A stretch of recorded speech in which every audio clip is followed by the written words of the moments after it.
lágbára òrìṣà tó kálukú bá ń bọ ẹ lọ bọ́ àkókò tá a wà yìí àkókò tẹ́ máa tu àwọn òrìṣà lójú ni kì í ṣe àkókò pé tá a máa ní òkò ìṣẹ̀ṣe o gbogbo apáta ló kàn o ẹ jẹ́ ká rí i. Eléyìí lágbára o gbogbo ọmọ Yorùbá ọ̀nà àbáyọ ti dé lórí gbogbo nǹkan tó ń kojú wa nílẹ̀ Yorùbá pàápàá jùlọ nínú àsìkò tá a wà yìí àpagbo báńdíìtì àti òmìnira wa wòlíì ló ti sọ̀rọ̀ prophetess Wúràọlá aka Àpọ̀nmọyìn wòlíì lọ̀rọ̀ ó tú àṣírí pé bá a bá fẹ́ mú ènìyàn pé bá a bá fẹ́ ṣẹ́gun ohun tó ń kojú wa nílẹ̀ Yorùbá pàápàá èyí tí ń rọ̀ dẹ̀dẹ̀dẹ̀ àwọn òjì wọ̀nyí ni wọ́n ti sọ àwọn ìgbésẹ̀ tá a máa gbé gẹ́gẹ́ bí ohun Olúwa eléyìí ọba yàwó àtẹ̀mí lẹ́nu torí pé ọjà ẹ̀mí lẹ́nu gbà tí wọ́n ń sọ fún wa ẹgbẹ́ tó wà lè sọ eléyìí wọ́n sì fìdí ẹ̀ múlẹ̀ nínú Bíbélì wọn wípé nǹkan báyìí ìgbésẹ̀ báyìí la máa gbé wípé wọ́n ṣe gbé nígbà wáṣẹ̀ wọ́n á rò pé etí èmi nìkan kọ́ ló máa gbọ́ eléyìí ojú èmi nìkan kọ́ ló sì máa wò ó ìdí rèé tí mo fi ní kí wọ́n wá sọ kí wọ́n yìnbọn náà kí gbogbo àgbáyé ọgbọ́ pàápàá jùlọ ẹ̀yin ọmọ Yorùbá àtàtà àwa tá a rò ká ti wà lókè tá a mọ̀ bí tá a wà tá a ṣe bí eré tá a gbàgbé àwọn nǹkan kan ni wọ́n wá bẹ̀rẹ̀ sí ní tú àṣírí ìdí tí ọ̀pọ̀lọpọ̀ wa fi ṣe oríire ẹ̀gbọ́ ìdí kan wà tọ́mọ tiẹ̀ tí ó yẹ kó lọ ní ọkọ tí òfin lọ àmọ́ ti sọ ìdí kan ń bẹ tó jẹ́ pé wọ́n tó wà lóyìnbó pé ṣe ọ̀rọ̀ ní àbáyọ màmá yìí tú àṣírí ẹ láǹfààní ẹ̀gbọ́ wọ́n sọ òdì tí a bá fẹ́ ṣẹ́gun ní gbogbo àgbáyé tọ́mọ Yorùbá bá máa jẹ́ ògbó adúláwọ̀ wa tá a bá fẹ́ jẹ́ padà ìgbésẹ̀ kan tó lọ.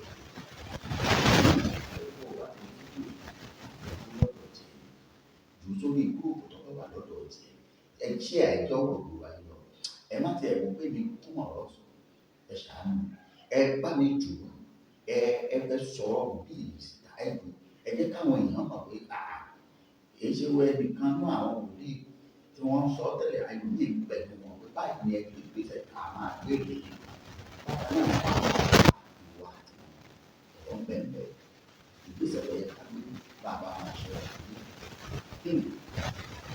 nígbà tí wọ́n tó fún àwọn ìgbésẹ̀ tí Yorùbá sọ pé ìtọ̀sẹ̀ ló ní gbọ́ ọ̀rọ̀ nínú àwọn ẹ̀sìn kan ìwà òbẹ̀ tẹ́ ẹ bá ti gbàgbé àwọn bàbá náà sọ àwọn kankan yẹn ọ̀rọ̀ yẹn lè ṣàtọ̀kan láìpẹ́ yìí ẹ wo ẹ má jẹ́ ń gbà yín lásìkò wọn gbogbo ẹ̀ lólùfẹ́ wa ẹ bá ń farabalẹ̀ kẹ́ wo fídíò yìí kẹ́ ti bí ẹ̀rọ ìbánisọ̀rọ̀ prophet tess Wúràọlá òní Àpọ̀nmọyìn ẹ pè wọ́n lọ́gán ẹ bá wọn sọ̀rọ̀ nǹkan báyìí ló dojú kọ yín ẹ jẹ́ kí wọ́n bọ́ lọ́rùn tí wọ́n náà sọ lórí ọ̀pọ̀ àyè yìí náà wọ́n ti mú ẹ̀rọ náà fẹ́ fi gbogbo ìtẹ̀ bá lọ́wọ́ ó ti mú kẹ́ pọ̀ tó lábẹ́ ọ̀rọ̀ lọ́fẹ̀ẹ́ wọ́n fẹ́ yọ̀ọ̀dà ẹ̀ fún yín gẹ́gẹ́ bí ìlànà àti ìtọ́ni tí Ọlọ́run fún wọn níbi kí wọ́n ó ṣe láti àsìkò yìí títí ìwọ náà ló ti tó ẹ ṣeun ẹ bá ń farabalẹ̀ wo fídíò yìí ẹ̀yẹ ń gbé yín tààrà lọ́sọ̀dọ̀ prophetess Wúràọlá aka Àpọ̀nmọyìn ọ̀yá ẹ̀ ń ṣe níbẹ̀ ẹ kú dédé àsìkò yìí. ẹ káàárọ̀ o ẹ káàsán ẹ káalẹ́ ẹ kú dédé àkókò yìí kò bá yín ẹ jẹ́ ká gbàdúrà lórúkọ Jésù oṣù tá a wà yìí oṣù ayọ̀ ló máa já sí fún yín mo gbàdúrà lórúkọ Jésù gbogbo ìbànújẹ́ tó bá yẹ wọ 2025 ní bá yín jáde gbogbo ilẹ̀kùn ayọ̀ tẹ́ nǹkan ọ̀hún ṣí fún yín mo sì oṣù ayọ̀ yín ní ọdún 2026 lórúkọ Jésù ọdún ìṣelógo ló máa jẹ́ fún yín gbogbo ilẹ̀kùn ayọ̀ tẹ́ tí kan látọjọ́ tó ti pẹ́ ọ̀hún dá padà fún yín lẹ́yìn ọba tó dá ìkólọ sí òní padà ní ìlọ́po gbogbo ibikíbi tí ẹ ti so rere nù ọ̀hún dá padà lẹ́yìn Olúwa tilẹ̀kùn mọ́ ìbànújẹ́ orí bẹ́ẹ̀ kò yí padà Jésù Kristi agbára wa àmín lórúkọ Jésù. Mo rí ìran kan ni Olúwa mú mi lọ sínú ìran yìí jẹ́ ìran tó jẹ́ ẹ̀kọ́ tó bà mí lẹ́rù tó dẹ̀ kàn mí láyà ó jẹ́ ìjì ńlá ni mo rí ìjì tó jà mo rí afẹ́fẹ́ ìjì yìí ó ń gbé àwọn nǹkan ńlá bẹ́ẹ̀ ni bó ṣe ń gbé ènìyàn bẹ́ẹ̀ ló ń fẹ́ oríṣiríṣi igi ńláńlá ṣubú wọ́n á lọ sínú ìran mi yẹn bẹ́ẹ̀ ni Olúwa mú mi lọ wọ́n wò pé kí ni wọ́n á lajú bí mo ṣe láyé Olúwa kí ni ìtumọ̀ eléyìí pé igi ńlá ó wú ó ṣí tìdítìdí. Bẹ́ẹ̀ ni àwọn òrùlé bẹ̀rẹ̀ sí sí dànù. Mo dẹ̀ bẹ̀rẹ̀ sí béèrè ní lọ́wọ́ Ọlọ́run pé kí ni ìtumọ̀ eléyìí. Bẹ́ẹ̀ ni Ọlọ́run fi yé mi pé kí ọmọ Yorùbá kí a múra nítorí pé dùgbẹ̀dùgbẹ̀ yìí ó ń fì, ó ń fì, ó ń fì, a ò dẹ̀ mọ ibi tó lè já sí. Olúkálùkù ká múra. Bẹ́ẹ̀ lọ́wọ́ kan la mú mi, a sí mi lójú. Bẹ́ẹ̀ ni mo dẹ̀ rí pé àti onígbàgbọ́ àti Muslim àti olórìṣà àti ẹlẹ́bọ olúkálùkù gbogbo wa bẹ̀rẹ̀ sí péjọ. Bẹ́ẹ̀ mo rí àwọn Mùsùlùmí tó mú tẹ̀sbíù dání, onígbàgbọ́ gbé bíbélì dání. Bẹ́ẹ̀ ni àwọn abọ̀rìṣà olúkálùkù bẹ̀rẹ̀ sí ṣe títí wọn. Wọ́n sọ fún mi wípé ẹ jẹ́ ká fi ìmọ̀ ṣọ̀kan, ká jọ tún orílẹ̀-èdè Yorùbá, ká jọ tún ṣe, ká gbé lárugẹ, ká fọwọ́sowọ́pọ̀ ohunkóhun tó olúkálùkù bá ní lágbára ó gbìyànjú kí ilẹ̀ Yorùbá kó lè dúró ká lè nísinmi. Torí ogun yìí pọ̀ o, ogun yìí pọ̀ o. Ìjì tí mo dẹ̀ rí ìjì tó ní agbára gidigidi ni. Ẹnikẹ́ni má sọ pé kò kàn mí, kò sẹ́ni tó safe o. Nǹkan tí Olúwa mú mi rí, kò sí ẹni tó safe tó bá délẹ̀, kò sẹ́ni tó safe nínú gbogbo wa pátá. Tó màmá wa, ẹni ìjì máa jà pé ìjì yìí àwọn igi níńlá iná ló ń gbé lu àwọn kéékèèké. Tí n bá fẹ́ gbọ́ yín dáadáa, ẹ dẹ̀ tún ibẹ̀lẹ̀ ti rí pé àwọn ẹlẹ́sìn kọ̀ọ̀kan àti mùsùlùmí àti onígbàgbọ́ àti àwọn bàbá wa nílé Ẹ̀fẹ̀ gbogbo wọn wá paríjọ sójú kan náà láti béèrè fún àdúrà, láti bẹ̀bẹ̀ ìfọwọ́sowọ́pọ̀. Kí ló túmọ̀ sí? Ìyẹn tí ìjì yìí túmọ̀ sí ni pé ìjì igi ńlá tí a mú mi rí tó wóru kékeré tí òrùlé bẹ̀rẹ̀ sí sí, ìyẹn túmọ̀ sí àwọn ènìyàn ńlá tí a fẹ̀yìntì. Ogun ìyà bẹ̀rẹ̀ látorí wọn láti fi tẹ àwọn ènìyàn tí a ò dìde ìbò wọn mọ́lẹ̀. Lójú kan náà mo dẹ̀ rí ara mi, a mú mi rí pé mo wà ní ibì kan tèmi dúró. Bẹ́ẹ̀ ibẹ̀ yẹn ni mo ti rí gbogbo àwọn ẹlẹ́sìn àti onígbàgbọ́ àti Muslim àti olórìṣà gbogbo olúkálùkù ó bẹ̀rẹ̀ sí ṣe agbára tó ní. Mo bẹ̀ yín, ohunkóhun tí olúkálùkù bá ní ní agbára, ẹ jẹ́ ká fi gbé ilẹ̀ Yorùbá yìí ní arugẹ. Ẹ jẹ́ ká fi gbé ní arugẹ. Gbogbo oníṣẹ̀ṣe, kẹ́nìkan má sọ pé kò sí nǹkan tó ń jẹ́ pé bóyá Ọlọ́run ló dá ewé àti egbò ó sì dá gbogbo rẹ̀ fún lílò ni. Bẹ́ẹ̀ ni àdúrà ń ṣiṣẹ́, kì í ṣe pé àdúrà kò gbà. Àdúrà ń gbà, àdúrà dẹ̀ ń ṣiṣẹ́. Ṣùgbọ́n àwa onígbàgbọ́ jẹ́ ká máa gbàdúrà. Ẹ̀yin oníṣẹ̀ṣe ẹ jọ̀ọ́, ẹ múra ogun tẹ bá ní, ẹ fi ṣe agbára. Nítorí pé ẹ wò ó, àwọn mìíràn tẹ bá ṣàkíyèsí ẹlòmíì tó kọ orò ìdílé sílẹ̀, ogun bẹ̀rẹ̀ sí máa jà wọ́n ni. Àwọn ètùtù tá à ń ṣe nílẹ̀ Yorùbá wa tẹ́lẹ̀ tí ìlú fi ń tùbà tó fi ń tùṣẹ́ tí gbogbo ẹ fi gún, ẹ jẹ́ ká padà sídìí ẹ̀. Ẹ jẹ́ ká padà sídìí ẹ̀. Wo ti àwọn ìlú kan ní Port Harcourt. Ṣé ẹ mọ̀ pé nígbà tí ogun wá lẹ́nu ọjọ́ mẹ́ta yìí, gbogbo wọn pátá lógun kò lọ. Gbogbo àwọn tó gbógun wá, gbogbo àwọn Boko Haram àbí kí lórúkọ wọn tó kógun wá, gbogbo wọn pátá lógun kò lọ. Kí ló fà á? Àwọn alálẹ̀ ìlú wọn náà bẹ̀. Kì í ṣe pé a ò gbọ́ nínú news wọn lo àdá àbí ọkọ́, ṣùgbọ́n àwọn alálẹ̀ wọn ni wọ́n bẹ̀ níṣẹ́. Ẹ jọ̀ọ́, ohun tí olúkálùkù bá ní ní agbára gẹ́gẹ́ bí ohun Olúwa, ohun tí olúkálùkù bá ní ní agbára kó fi ṣe agbára. Oní Muslim kó mú Quran dání àti tẹ̀sbíù ẹ̀. Ẹ̀yin onígbàgbọ́ jẹ́ ká mú Bible wa pẹ̀lú àdúrà lọ́wọ́. Ẹ̀yin oníṣẹ̀ṣe ẹ gbìyànjú, ẹ ṣáà jẹ́ ká fi ọwọ́ sowọ́pọ̀, ká fi ìmọ̀ ṣọ̀kan. Ẹ jẹ́ kí ìmọ̀ wa kó jẹ ẹyọ kan, ká fọwọ́sowọ́pọ̀. Ohun tó olúkálùkù bá ní lágbára, òrìṣà tó olúkálùkù bá ń bọ, ẹ lọ bọ́. Ẹ lọ bọ́. Àkókò tá a wà yìí, àkókò tẹ máa tu àwọn òrìṣà lójú ni, kì í ṣe àkókò pé tá a máa ní òpó ìṣẹ̀ṣe o. Gbogbo apátá ló kàn o. Ẹ jẹ́ ká lo ìfẹ́ ẹyọ kan gẹ́gẹ́ bí a ṣe mú mi rí pé gbogbo apátá la dúró sójú kan tó olúkálùkù dẹ̀ bẹ̀rẹ̀ sí fi tu ọwọ́ ẹ̀. Màmá wa, ọ̀rọ̀ tẹ́ ẹ sọ yìí ó jọ mí lójú, ó kà mí láyà, ó kàn mí kogú bí ọ̀rọ̀ àwọn ẹnìkan. Ó dàbí pé ẹ̀yin lẹ máa fẹ́ kejì nínú àwọn wòlíì. Bàbá wa kan náà ti sọ̀rọ̀ ńgbà kan tí wọ́n ní káwọn èèyàn ó lọ dira o.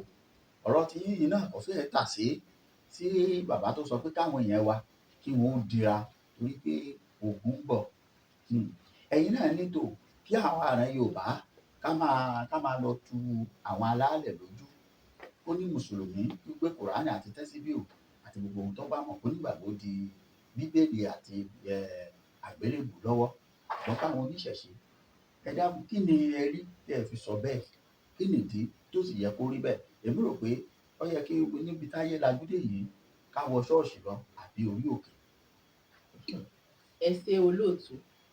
wòlíì ni mí lóòótọ́, pàápàá jùlọ láti inú oyún ìyá mi wá ni mo ti jẹ́ wòlíì. Ṣùgbọ́n bàbá tó bí mi ìdílé abọ̀rìṣà ni, ìyá mi ni onígbàgbọ́. Ṣùgbọ́n ó ti sọ nínú oyún ìyá mi pé wòlíì Ọlọ́run ni wọn ọmọ tó wà nínú ẹ̀. Èmi ò jẹ́ bá wọn kọ̀yìn sí ìṣẹ̀ṣe o, rárá mi ò lè kọ̀yìn sí ìṣẹ̀ṣe. Kí ló dé? Ìdí ni pé ètò èmi gan weakness fúnra lára mi ìgbà tí mò ń dàgbà bọ̀. Àwọn ìdílé mi tó máa ń wo kìíní wọn á rẹ́rìn torí wọ́n á rántí ìkan náà. Mo ní ẹ̀gbọ́n kan tó ké Quran, à ń pè ní Àfà Musa. Ó lọ gbé igbá àwọn baba ńlá wa tó fi ń ṣe ìṣẹ̀ṣe fóun fẹ́ sún. Ó kàn gbé igbá yẹn dání tó dẹ̀ gbé petrol bóyá kerosene lọ́jọ́ yẹn lọ, mo sì kéré, ó lọlẹ̀ bẹ́ẹ̀ ní street. Ó dákú ni. Gbé igbá lásán? Gbé igbá lásán ló pé, ṣùgbọ́n ó dákú ni. Just ordinary igbá ló gbé kóun fẹ́ sún, igbá tó fi ń gbé òrìṣà Ọya la máa ń sìn. Ṣùgbọ́n èmi ò lè ẹ́fà tàpá sí ìṣẹ̀ṣe kí ẹ̀sìn yìí kó tó dáyé. Ìṣẹ̀ṣe yìí ni àwọn baba ńlá wa ń ṣe. Wọ́n dẹ̀ ń pè ó dẹ̀ ń jẹ wọn. Ṣé bí Ọlọ́run ló dá ewé àti egbò? Àti kékeré ni Olúwa máa fún mi ní ewé. Díẹ̀ ní eléyìí Olúwa máa fún mi ní ewé àti egbò. Tí n má gba iṣẹ́ mìíràn tó bá le fúnra Ọlọ́run ti kálá rẹ̀ ló máa ní lọ já ewé báyìí, lọ ra ewé báyìí, lọ wá egbò báyìí, mix ẹ̀ papọ̀ fọ́ṣẹ sí. Ìgbà mìíràn bó bá jẹ́ Sam ló fẹ́ fún mi, ó máa fún mi. Èyí tó bá ti gbé wá ni. Àti kékeré ni mo ti ń ríran fún àwọn bàbá tó bí mi lọ́mọ. Ìtàn tí kò sojú mi níwájú Ọlọ́run àti ènìyàn tí wọn ò tí ì bí mi, ìjọ tí mo sì kéré, mo ṣàlàyé fún bàbá mi ní wọn ò tí mi ò tí ì bí ẹgbà tí torí ìṣẹ̀lẹ̀. Lẹ́yìn ọjọ́ kẹta, àwọn nǹkan yẹn wá sí ìmúṣẹ. Àti kékeré àwọn èèyàn máa ní wúrà gbàdúrà fún mi. Mo dẹ̀ ń gbàdúrà fún Ọlọ́run ń ṣe ìyanu. Èmi ò tiẹ̀ ká fún mi mọ̀ pé nǹkan tó ń jẹ́ wòlíì ni. Àfi ìgbà tí mo dàgbà kẹ́rẹ̀ tí mo fi bá ipò mi ní bára mi ní ipò tí mo dé lẹ́nu. Torí náà mi lè tàpá sí ìṣẹ̀ṣe o. Mo bẹ̀ gbogbo wa pátá. Ẹ jẹ́ ká fi mọ̀ sí ẹyọ kan. Kí oní Quran kó gbé Quran yẹn kó mú tẹ̀síbíyù sí. Onígbàgbọ́ gbé Bible kó fi àdúrà síwájú mi nìkan tẹ́ bá mọ ẹjọ́. Olóríṣẹ́ má fi gbogbo nǹkan tẹ́ ẹ ń bọ tí ó ń dàn fún yín ẹ padà sí díẹ̀. Agbára wà nínú ìṣẹ̀ṣe. Bẹ́ẹ̀ ni agbára wà nínú àdúrà. Ẹ jẹ́ kí gbogbo wa ká fi mọ̀ ṣọ̀kan. Kí a gbìyànjú ká fi àdúrà tí kí gbogbo ẹ̀ kó jẹ́ ẹyọ kan. Kí orílẹ̀-èdè Yorùbá kó lè tùbà kó lè tùṣẹ. Ẹ̀yin èèyàn wa nínú ilé ọ̀rọ̀ lẹ ti ń gbọ́ látẹnu wòlíì Wúrà Ọláìyé. Ẹ rí pé eléyìí màmá tún jáde sí wa lọ́nà ọ̀tọ̀ lénìí. Nítorí ẹ má jẹ́ ọjọ́ yín lójú, ẹ má sì jẹ́ ọ̀yà yín lẹ́nu. Gbogbo ọ̀rọ̀ yìí náà ti sọ lẹ́yìn behind camera. Lè máa ní ẹ̀yin náà lẹ́fẹ̀ẹ́nu ara yín ṣàlàyé fún àwọn èèyàn wípé tó ikán parapọ̀ ó mọlé, ìkàndú ó parapọ̀ ó màdìyàn. Bá a bá parapọ̀ a máa ṣẹ́ ogun yìí. Wípé ẹ̀yin mùsùlùmí onígbàgbọ́ kẹ́ ìṣúra yín ní ẹyọ kan ká lè bá a ṣẹ́ ogun tó ń rọ̀ dẹ̀dẹ̀dẹ̀. Ẹ gbọ́ wọ́n ní wòlíì láti inú oyún. Àwa náà rí torí bàbá wo agbègbè wọn bó tẹ̀ jẹ́ pé wọ́n ẹ̀ṣẹ̀ ń gbìyànjú àti mú ìjọ dúró ni ẹ rí àwọn èèyàn níbẹ̀. Ìyẹn kọ́ ibẹ̀ kọ́ la wá lénìí. Ọ̀tọ̀ ni ọ̀rọ̀ tó gbé wa dé ilẹ̀ yìí. Bẹ́ẹ̀ ṣe wá wò wá ẹ máa farabalẹ̀ kẹ́ ẹ máa bá wa share ẹ̀. Kẹ́ ní ẹ̀rọ ìbánisọ̀rọ̀ wọn kẹ́ ẹ pè wọ́n kí wọ́n bá yín sọ̀rọ̀ kí wọ́n tọ́ yín sọ́nà. Ó dáa kò burú bà màmá. Gẹ́gẹ́ bí ọ̀rọ̀ yín tẹ́ sọ lẹ́ẹ̀kan ẹ ní káwọn èèyàn máa bọ alálẹ̀ ewé àti egbò kankan. Àmọ́ nígbà táwa rìn láti àyíká yín àwa ò rí pa ewé àti egbò ní àyíká yín. Ṣé báwọn èèyàn bá pè yín ẹ dá wọn lóhùn, ẹ ṣiṣẹ́ wòlíì fún wọn, ẹ gbàdúrà fún wọn, ẹ bá wọn sọ́nà àbí ẹ kì í ṣe àbí báwo ni? Àti wípé ìjẹ́ kí ni ìgbàgbọ́ yín pẹ̀lú pé ká tẹ̀ fi ewé náà ṣe ìwòsàn bí ìwọ yóò gùn bà àbí nǹkan kan? Bẹ́ẹ̀ ni olóòtú. Èmi ò lè sọ pé báwo ni ti ewé. Nítorí pé Ọlọ́run dá ewé àti egbò fún lílò ni. Pàápàá jùlọ tẹ́ bá lọ sínú ìwé Àìsáyà. Olúwa ni mo dá ewé fún ìwòsàn orílẹ̀-èdè. Bẹ́ẹ̀ni. Fún gbogbo wa ká fi tọ́jú ara wa ni. Ẹ wo àwọn èèyàn mi tó wà ń ta bẹ́ẹ̀ yẹn. Ẹlòmíì bẹ̀ ṣe tó jókòó yẹn ó lè jẹ́ àdúrà bí àwẹ̀ ni màá yàn fẹ́ lómìíràn. Ohun tí Olúwa bá sọ ni. Ó lè jẹ́ ewé ni Ọlọ́run á ní kí n lọ lò fún ẹlòmíràn. Ohun tí Olúwa bá wí ni. Torí náà ewé Ọlọ́run ló dá. ẹ wo Jésù Kristi fúnra ẹ̀ ó tutọ́ sílẹ̀ ó dẹ̀ fi yí amọ̀ ó fi lẹ́ni tí kò lójú ojú sì ti padà síbẹ̀. àṣẹ wòlíì ni gẹ́gẹ́ bí àṣẹ wòlíì tí Ọlọ́run fi fún èmi náà. Àwọn mìíràn gan pàápàá tí mo ti ṣiṣẹ́ fún ẹlòmíì á máa pè mí ní wòlíì ìrọ̀rùn but wòlíì wúrà ọlá ni orúkọ mi. tó máa wúrà ọlá náà nìrọ̀rùn. Bẹ́ẹ̀ni ṣùgbọ́n ewé àti egbò èmi ò lè sọ pé báwo ni tiẹ̀ ṣe jẹ́ odò mara pàápàá tá à ń pariwo pé Ọlọ́run fi adùn sí orísun ìkorò odò mara. Ewé ni Olúwa fi ṣe àwòtán ẹ̀. Ewé ni Olúwa fi ṣe àwòtán ẹ̀. So fún díẹ̀ yìí ewé àti egbò fún ìwòsàn ìyà àti ìgbàlà ọmọ aráyé ni. Bẹ́ẹ̀ni. Ó dáa táwọn èèyàn bá pè yín báwọn pẹ̀lú torí bí ọ̀pọ̀lọpọ̀ ṣe ń pè yín yìí ṣé ẹ máa dá wọn lóhùn àbí ewé lẹ́ẹ̀ni kí wọ́n lọ já àbí báwo ṣé ẹ máa gbàdúrà fún wọn láti mọ kí ló fà á àti ogun ayé wọn ni àbẹ́ ẹ̀ tẹ̀ ní dáhùn ráyè fún gbogbo nǹkan bẹ́ẹ̀ yẹn àmọ́ atátìrá àwọn kan níta but a lè sọ bí wọ́n ṣe débí. Ẹ ṣe olóòtú ṣe rí kò síṣẹ́ kankan tí mò ń ṣe iṣẹ́ ìránṣẹ́ náà lọ ẹlòmíràn wà ewé ni Olúwa ní kí n lọ lò fún ẹlòmíràn wà bóyá àwẹ̀ ni màá yàn tí Olúwa máa ní kí ó ní kí n yan àwẹ̀ fún àbí sáà. Ṣé rí ọ̀rọ̀ ewé àti àdúrà ẹ jẹ́ kí n láìtì kíní kan fún ewé àti àdúrà ó dàbí èèyàn tí mọ́tò gbá àbí tó fi orí gbálẹ̀ tí ẹ̀jẹ̀ ta sí lọ́pọlọ wọ́n wá gbé wá sí ilé Ọlọ́run pé ká máa gbàdúrà fún ẹgbẹ̀rún wòlíì ò lè wò sàn àfi tán bá gbé dé àrùn tán lọ fọ ọpọlọ ẹ̀ fún. tí wọ́n kọ́ fọpọlọ tán. Bẹ́ẹ̀ gẹ́gẹ́ náà lórí fún ẹni tí wọ́n ta ní ọfà wèrè tí wọ́n wá gbé lọ sí àrò 100 dókítà kò lè ṣiṣẹ́ fún tó bí wòsàn àfi tán gbé wá sí ilé àdúrà. Gẹ́gẹ́ bẹ́ẹ̀ ni ewé àti egbò sí rí ẹni tó bá jẹ́ pé ìṣẹ̀dá ẹ̀ ewé ló nílò ewé la máa fi fún ẹni tó bá jẹ́ pé ìṣẹ̀dá ẹ̀ ìwé mímọ́ ló nílò àdúrà ló nílò so olúkálùkù àti nǹkan tí ẹlẹ́dẹ̀ bá rọ̀ mọ́ ni. gbogbo yẹn lọ́lọ́run kò fi hàn ẹ̀yin tó. nǹkan tí Olúwa bá wí ni tá a bá ti gbàdúrà Ọlọ́run á sọ ìgbésẹ̀ fún wa. Ọ̀dà ká tó bọ́ sí ìpele mi ìgbà míì wà táwọn èèyàn máa ẹ̀rù ti ń ba àwọn èèyàn lórí pé àwọn wòlíì social media ẹlòmíì tẹ̀ wò pé wọ́n máa ń bíìlì òun then ogun tí ń jà àwọn èèyàn yìí ṣé lóòótọ́ ni àwọn kan ní ìgbà míì wà tó jẹ́ pé ẹlòmíì bóyá nítorí aṣọ ìdí aṣọ lè mú ogun wọ ní ayé yẹn. Olóòtú aṣọ lè fa ogun wọnú ayé ènìyàn ìyàwó téèyàn fẹ́ ó lè fa ogun wọnú ayé ènìyàn. Lọ́nà wo? Ẹlòmíràn ìṣẹ̀dá ẹ̀ wọṣọ dúdú. Aṣọ dúdú ló máa yàn láàyò. Tí ó láìkì jù. Bẹ́ẹ̀ ni ìṣẹ̀dá ẹlòmíì kò fi aṣọ pupa. Okay. Aṣọ pupa ló máa yàn láàyò tó máa láìkì. Ẹlòmíràn gbọ́dọ̀ fẹ́ obìnrin dúdú o. Dúdú yẹn ló máa wò. Bẹ́ẹ̀ ẹlòmíì ò gbọ́dọ̀ fẹ́ obìnrin pupa. Pupa yẹn gan-an ló máa wò. So ìdí nìyẹn tí ó lè fa ogun sínú ìfọ̀rọ̀lẹ́ ní ọ̀bá yẹn ti ń jẹ ẹ̀kọ́ tí kò bá ìṣẹ̀dá ènìyàn mu ó máa fa ogun sínú ayé ẹ̀. Ẹ wo èmi kò ń ṣèyàn kankan ló jíṣẹ́ yẹn fún mi àti kékeré mo ti discover pé kí n bá mú kọ́ọ̀pù red or anything red ọjọ́ yìí máa bínú súlẹ̀ mi. Lè tó fi mọ́ gbogbo nǹkan tí mo máa ń lò láti kékeré ní white mi ó fi di èmi mo ń wọ àǹkárá o ṣùgbọ́n ẹ lè rí dúdú àbí pupa lára funfun ni so tó má dẹ̀ ti wọ́ èmi náà máa ń rí pé tí máa sùn mo máa ń ní clean dream ni màá ní.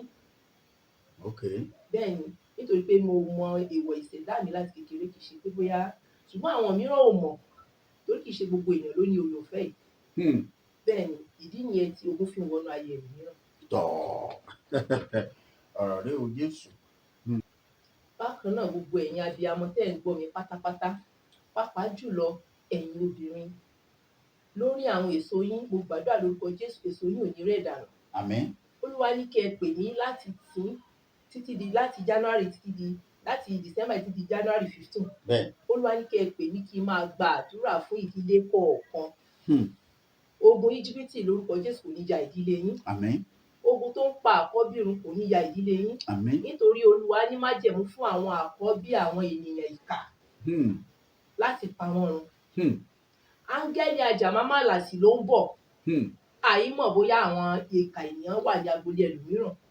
Tí ó lọ kó wọn pọ̀. Kó máa kó gbogbo wọn pọ̀. Ó parí.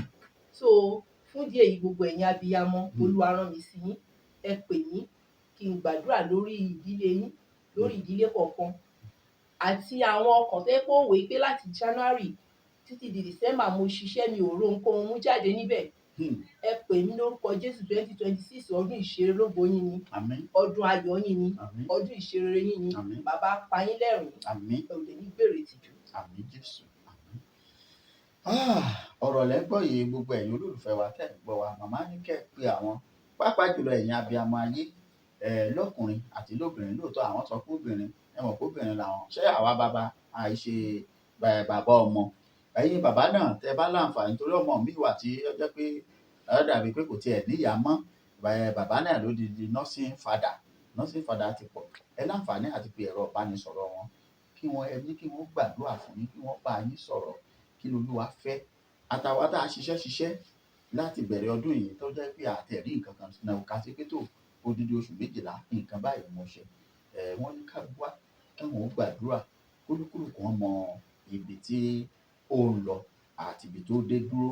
Èyí tó túmọ̀ sí wípé kí wọ́n bá wa fi ẹ̀mí ṣọ́nà. Ẹ wò a ní ṣàṣetì láti ìsinyìí lọ títí di January. Wọ́n ní ẹ láǹfààní àti pè ẹ máa pè wọ́n. Ẹ̀yin tẹ́ ẹ̀ bá sì láwọn ẹ̀yin náà share fídíò yìí. Màmá mo béèrè lọ́wọ́ wọn ní ìbá àjàrà ìlú òyìnbó ìbá àjàrà ìlú ilẹ̀ yìí tọ̀. So màmá ó kún bá ṣe ń tẹ̀síwájú àmọ́ inú ọ̀rọ̀ yín ní oṣù tó lọ ẹ ní Olúwa ní kẹ́ máa fún àwọn èèyàn ní ẹ̀bùn fún bí oṣù bíi mélòó kan. Ẹ jẹ́ lẹ́bùn tẹ́ tó fẹ́ fún àwọn èèyàn lẹ́bùn àwọn wòlíì fún àwọn èèyàn fún oṣù December. Bẹ́ẹ̀ ni olóòtú, ẹ̀bùn ṣì wà nílẹ̀ fún àwọn tó bá pè. Even ẹni tí kò bá sí nítòsí tó bá rí yàn rán, a máa fi ránṣẹ́ sí i. Ẹlòmíì dẹ̀ ni ó lè jẹ́ pé màá kàn ní kó ṣiṣẹ́ yẹn fúnra ẹ̀ ni. Even àwọn tó gbà lóṣù tó kọjá lọ ọ̀pọ̀lọpọ̀ ni wọ́n ti dúpẹ́. Àwọn míì fún mi ní text message ọpẹ́. Ó ti yẹn títí di January on the 15th oore ọ̀fẹ́ wà. Ọ̀dà tó ọ̀rọ̀ lẹ gbọ́ yìí látẹnu màmá wa prophetess Wúràọlá wòlíì àpọ̀nmọ́yìn. So màmá wa káfílẹ̀ ìkólẹ̀ amọ̀nà wo lẹ ní fún àwọn ìran Yorùbá pàápàá jùlọ látòrí àwọn bàbá wa. Ìmọ̀ràn tí mo ní fún gbogbo ilẹ̀ Yorùbá pátá ni pé ẹ jọ̀ọ́ ẹ jẹ́ ká ṣera wa ní ọ̀kan ká fi ìmọ̀ ṣọ̀kan pàápàá jùlọ àwọn olórí wa ẹ ṣe gìrì ẹ ta gìrì. Ẹ jẹ́ ká kóra wa ní ẹyọ kan ṣoṣo. Tí orí bá ní ọ̀rọ̀ ẹsẹ̀ ọ̀kan òun ibo ló fẹ́ fi ẹsẹ̀ sí. Tẹ́sẹ̀ bá ní apá tára bá ní apá ọ̀kan òun báwo ló lè fẹ́ fi apá wúlò. Ìkan kan náà ni gbogbo wa ẹ jọ̀ọ́ ẹ jẹ́ ká kóra wa jọ ká fi ìmọ̀ ṣọ̀kan ká lo ìfẹ́ kan ṣoṣo kí gbogbo ẹ lè tùbà kó lè tùṣẹ́ kó lè gún régé. Ọ̀dà tó ọ̀rọ̀ lẹ ti gbọ́ yìí látẹnu wòlíì Wúràọlá gbogbo ẹ̀yin olólùfẹ́ wa. Ẹ bá fún bàbá wa Professor Banji Akíntóyè bàbá àgbà alàgbà tó jẹ́ pé kí wọ́n sì dàgbà lọ́jọ́ orí bẹ́ẹ̀ ni wọ́n ń jìjà gbára pé tó òmìnira Yorùbá ó gbọ́dọ̀ dúró àti olóyè Dr. Sunday Adéyẹmọ àti gbogbo àwọn tí wọ́n jọ ń ṣiṣẹ́ pọ̀. Ẹ bá fún wọn ní àmọ̀ràn àti àdúrà kí Ọlọ́run túbọ̀ fún wọn ní okun àti agbára. Ní orúkọ Jésù, ní agbára ẹ̀jẹ̀ Jésù, ayérayé Ọlọ́run àbọ̀ tó pọ̀ nípa àti agbára kábíyèsí bàbá. Àwọn ìránṣẹ́ ìdọ́wọ́ rẹ̀ bàbá ó yá dì wọ́n lámùrè ìṣẹ́gun. Agbára tí wọ́n fi kó wa dé ilẹ̀ múṣẹ Olúwa gbé wọ̀ wọ́n. Agbára tí wọ́n fi jàjà òmìnira láti ilẹ̀ dé òpin tẹ́ wọ́n fi gbé oríyìn fún wọn ẹ̀mí ọ̀run ó yẹ gbé wọ̀ wọ́n. Ó ti rí bẹ́ẹ̀ kò yí padà. Jésù Kristi agbára wa.